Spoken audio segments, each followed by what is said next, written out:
Dear students, मैं मनोज वर्मा एक बार फिर से आप सभी का स्वागत करता हूं प्रतिज्ञा क्लासेस के ऑनलाइन यूट्यूब चैनल में।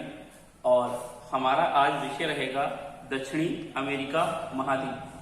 तो आज बात करते हैं दक्षिणी अमेरिका महाद्वीप।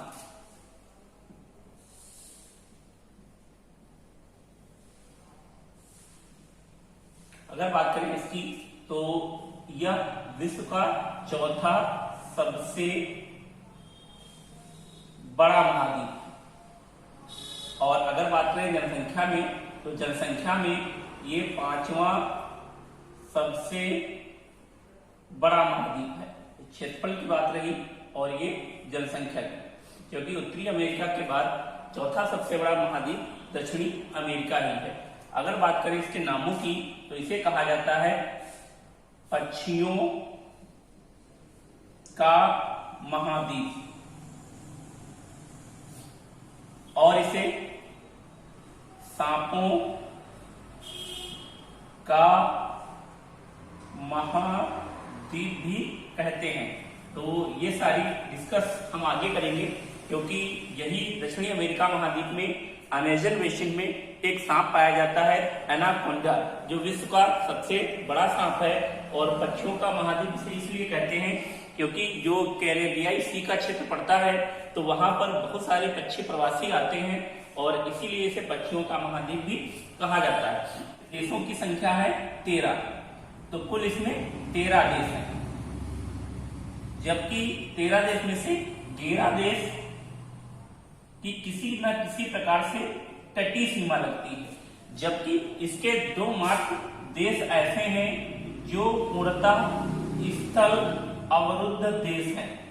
तो 11 देशों की सीमा तटीय सीमा है, और मात्र 2 देश जो है वो स्थल अवरुद्ध हैं। तो देखते हैं कौन कौन से देश हैं।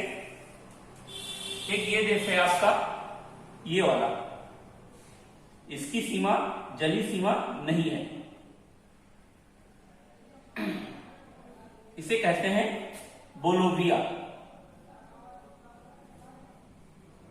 तो बोलोविया की सीमा तटीय सीमा नहीं है। दूसरा एक देश यहां पड़ता है, ये वाला, इसे कहते हैं पराग्वे।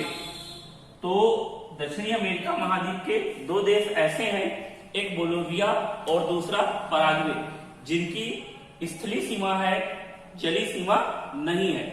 अगर आगे बात करें इसी महाद्वीप की, तो यहाँ का सबसे बड़ा जो देश है वो ब्राजील है। तो यहाँ का देश है, इसे कहते हैं फ्रेंच गुआना। इसके बाद जो ये देश है इसे कहते हैं सूरीनाम। इसके बाद ये देश है, इसे कहते हैं गुआना।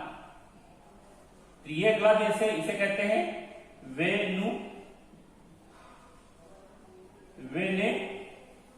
वेनेजुएला। फिर ये इसका सबसे उत्तरी देश है, इसे कहते हैं कोलंबिया। तो कोलंबिया यहां का सबसे उत्तरी देश है। इसके बाद ये देश है, इसे कहते हैं इक्वेडोर। इसके बाद जो ये देश है इसे कहते हैं पेरू। फिर ये देश आ जाता है आपका चिली। उसके बाद जो ये देश है अर्जेंटीना। फिर इसके बाद ये आता है उरुग्वे। तो यहाँ के ये प्रमुख देश हैं Argentina, Uruguay, Brazil, French Guiana, Suriname, Guyana, Venezuela, Colombia, Ecuador, Peru, Bolivia, Paraguay, Chile. ध्यान रखना कि यहाँ के 11 देश तटीय सीमा बनाते हैं, जबकि 2 देश स्थलीय सीमा बनाते हैं, वो है बोलोविया और पराग्वे। यहां से क्वेश्चन आपसे पूछा जाएगा कि दक्षिणी अमेरिका महाद्वीप का सबसे बड़ा स्थल अवरुद्ध देश है, और आपको ऑप्शन में दिए होंगे बोलोविया, पराग्वे, चिली और इक्वाडोर।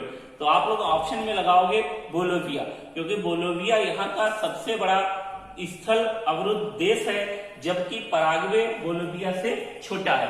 लेकिन अगर क्वेश्चन आ जाता है कि निम्न में से स्थल अवरुद्ध देश है उरुग्वे, ब्राजील, गुयाना और पराग्वे, तो आप पराग्वे लगाओगे। लेकिन यहां से क्वेश्चन और बनता है कि जो ब्राजील है वो 11 देशों के साथ सीमा बनाता है। ब्राजील से सिर्फ 2 देशों की सीमा नहीं लगी हुई है, एक तो आपका इक्वाडोर, इक्वाडोर की सीमा ब्राजील से नहीं लगी हुई है, और दूसरा देश है चिली, जिसकी सीमा ब्राजील से नहीं लगी है।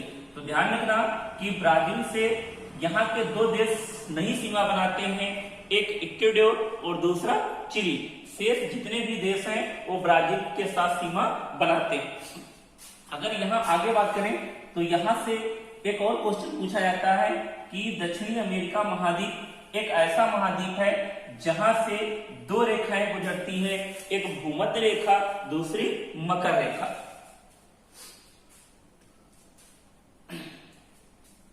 तो भूमध्य रेखा ऐसे गुजरती है, ये 0 डिग्री रेखा है, जिसे कहते हैं भूमध्य रेखा। और दूसरी जो है वो आपकी मकर रेखा है, जो यहां से गुजरती है, मकर रेखा, ये 23.5 डिग्री। तो ध्यान रखना कि दक्षिणी अमेरिका महाद्वीप से 2 रेखाएं गुजरती हैं, एक भूमध्य रेखा, दूसरी मकर रेखा। अब क्वेश्चन आपसे आता है कि भूमध्य रेखा दक्षिणी अमेरिका महाद्वीप के कितने देशों से होकर गुजरती है।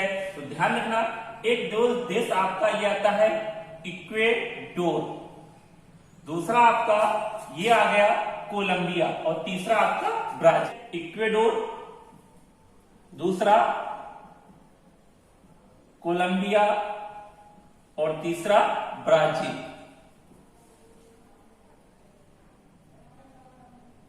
तो 3 देशों से सीमा निकलती है भूमध्य रेखा, जबकि मकर रेखा यहाँ की कितने देशों से निकलती है, तो ये भी 3 देशों से निकलती है। ये वाला देश आपका है चिली, फिर अगला आ जाता है आपका अर्जेंटीना, फिर उसके बाद ब्राजील है, एक चिली, दूसरा अर्जेंटीना और फिर ब्राजील। तो 3 देशों से निकलती है। एक और क्वेश्चन यहां से आता है कि ऐसा कौन सा देश है जहां से भूमध्य रेखा और मकर रेखा दोनों निकलती हैं, तो वो ब्राजील है। ध्यान रखना कौन सा देश है, ब्राजील। तो ब्राजील विश्व का एक ऐसा देश है जहां से दोनों प्रकार की सीमा निकलती है, एक भूमध्य रेखा और मकर रेखा, आपको दिख रहा होगा। तो ये तो यहां हो गई देशों की बात, और यहां का सबसे बड़ा देश है ब्राजील। अब बात करते हैं इसकी स्थिति की।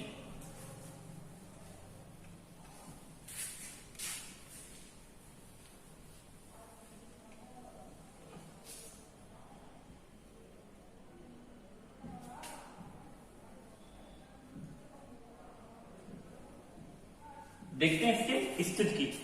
तो इसके उत्तर में एक और महाद्वीप है जिसे कहते हैं उत्तरी अमेरिका। तो यह उत्तरी अमेरिका से पनामा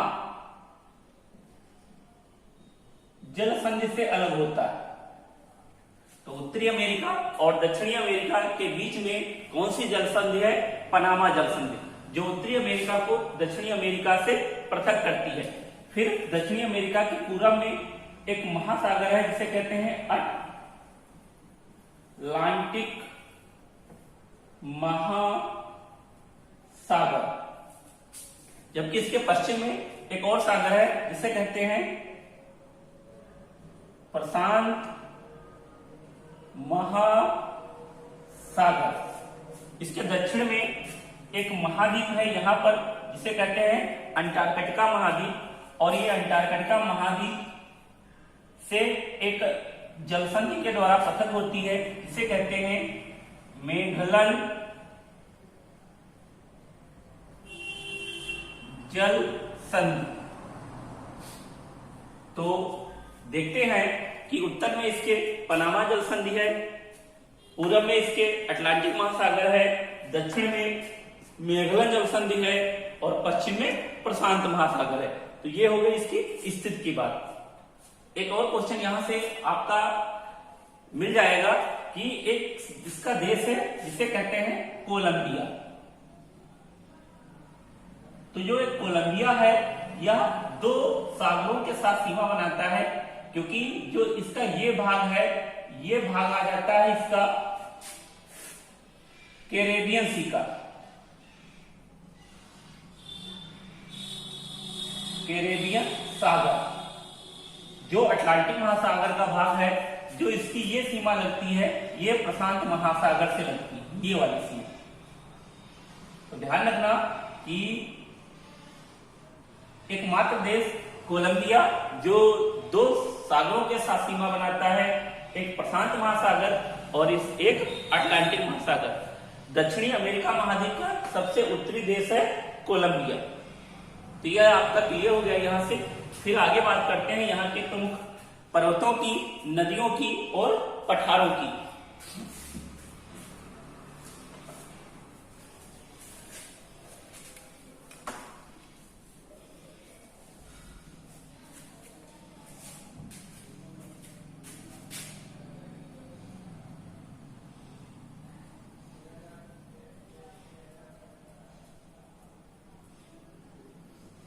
ये हो गया हमारा दक्षिणी अमेरिका महाद्वीप। बात करते हैं प्रमुख पर्वत की। तो यहाँ एकमात्र प्रमुख पर्वत है जिसे कहते हैं एंडीज पर्वत। एंडीज पर्वत, तो यहाँ का एकमात्र पर्वत है एंडीज पर्वत, जो कोलंबिया से लगाकर और चिली तक फैला हुआ। ये इसका विस्तार है इस पर्वत का। देखा जाए तो यह विश्व का सबसे लंबा पर्वत है। ध्यान रखना, विश्व का सबसे लंबा पर्वत तो आपका एंडीज पर्वत। इसकी लंबाई देखी जाए तो लगभग 7000 वर्ग किलोमीटर इसकी लंबाई है, और इसका जो सर्वोच्चतम बिंदु है वो चिली में है, माउंट एक्वागुआ। तो इसका जो सर्वोच्चतम बिंदु है वो माउंट एक्वागुआ है। कहां पड़ता है? तो चिली में पड़ता है। अगर बात करें एंडीज पर्वत की, तो विश्व का सबसे लंबा पर्वत एंडीज पर्वत। अगर देखा जाए विश्व का सबसे प्राचीनतम पर्वत तो आपका कौन सा आता है? अरावली। और विश्व का सबसे ऊंचा पर्वत तो हिमालय पर्वत, और विश्व का सबसे लंबा पर्वत तो एंडीज पर्वत।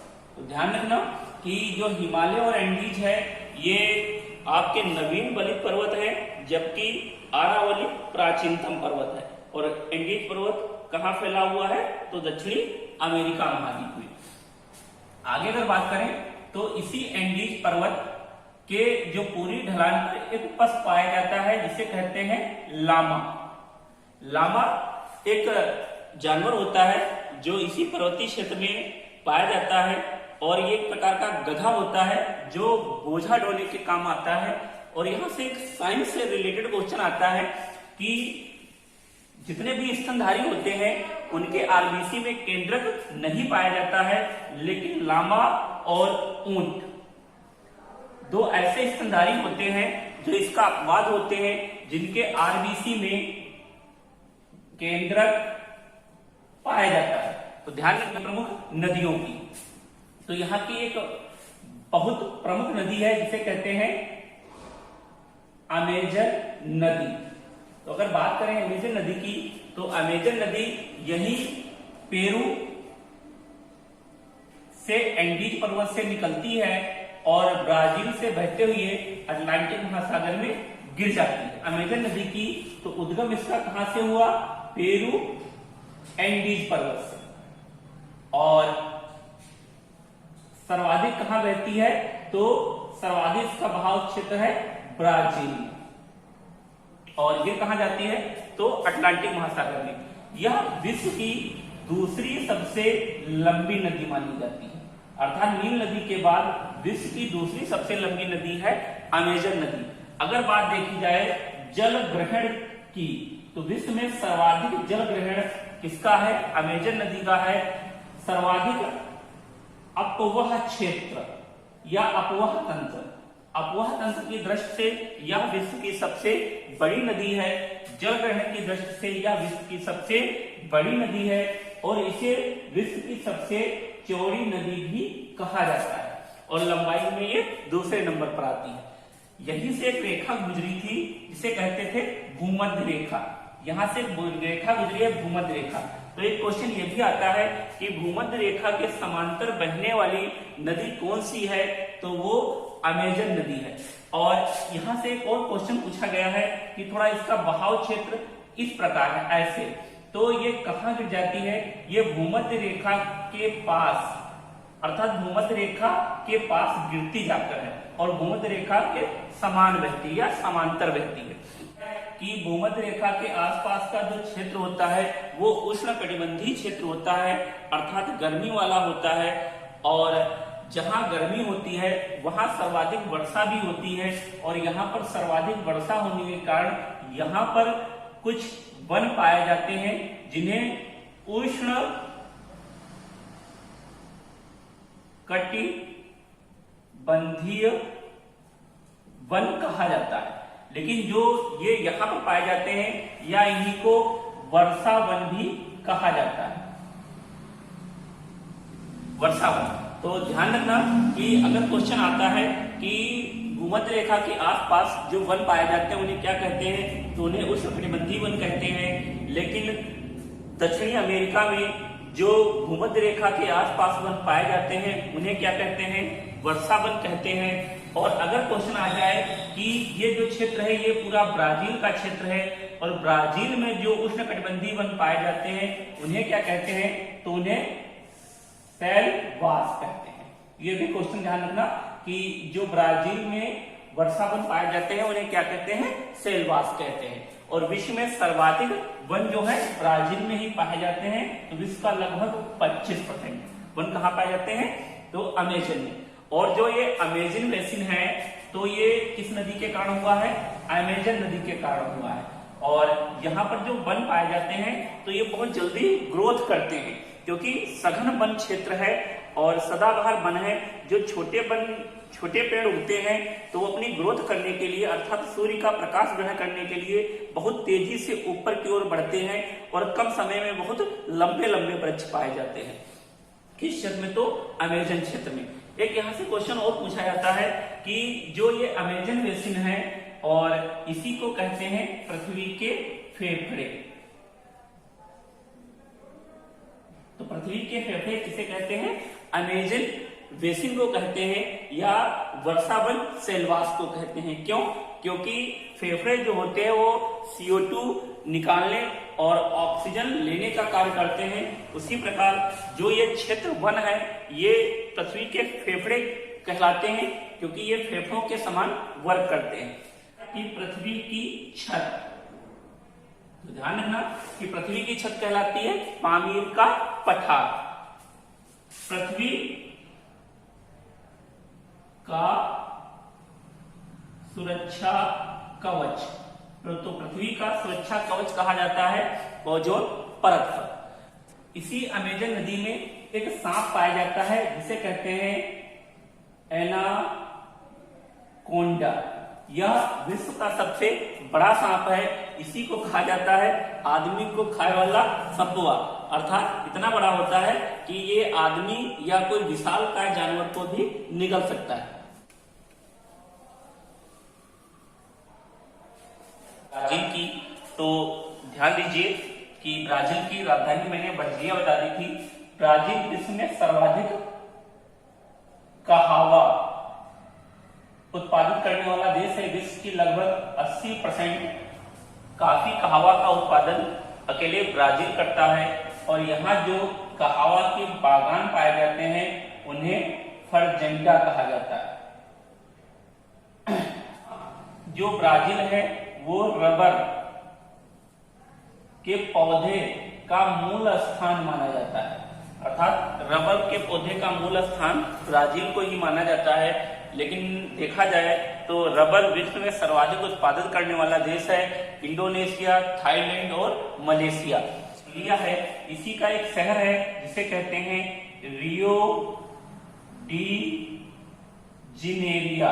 तो जो रियो डी जनेरिया है वह दक्षिणी अमेरिका महाद्वीप का सबसे बड़ा शहर है और ये इसलिए फेमस है क्योंकि यहाँ 22 अप्रैल